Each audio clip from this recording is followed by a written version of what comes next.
They are the survivors of Cyclone Idai, but 1 week after it struck, they are still desperate and hungry.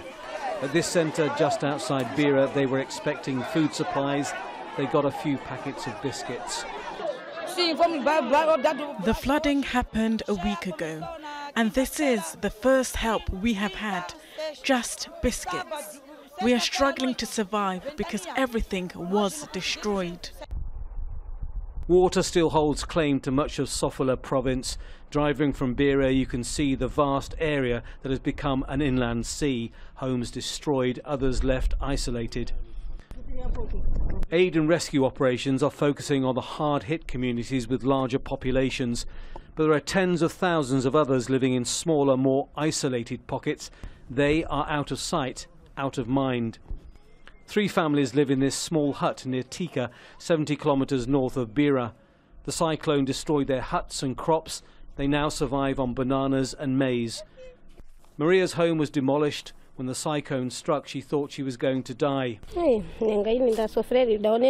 I saw the danger, the first thing I did was to protect myself and my son. I couldn't stop the water sweeping away our clothes, blankets and food. Everything is gone. We're suffering.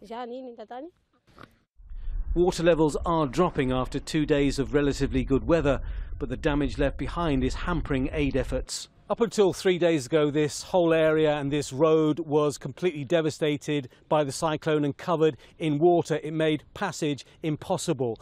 Coming along these roads, it shows you how difficult delivering any kind of meaningful aid by road will be. The main focus is by air.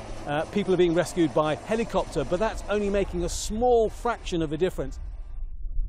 Many of the dirt track roads in the countryside have been seriously affected. Aid is trickling in, but the death count is rising, and the risk of disease and illness is increasing by the day. We're sitting on a ticking bomb as well as water sanitation and hygiene is concerned. And cholera outbreak, is a reality, that we will have to be ready to face. Malaria is endemic, already, in this country.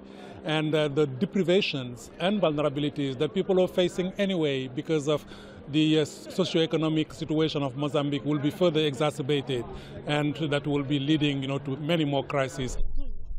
For many people in this region, life was tough before Cyclone Idai struck. It's become even harder. They will probably recover eventually, but it could take a long, long time. Tony Birtley, Jazeera, Tika, Central Mozambique.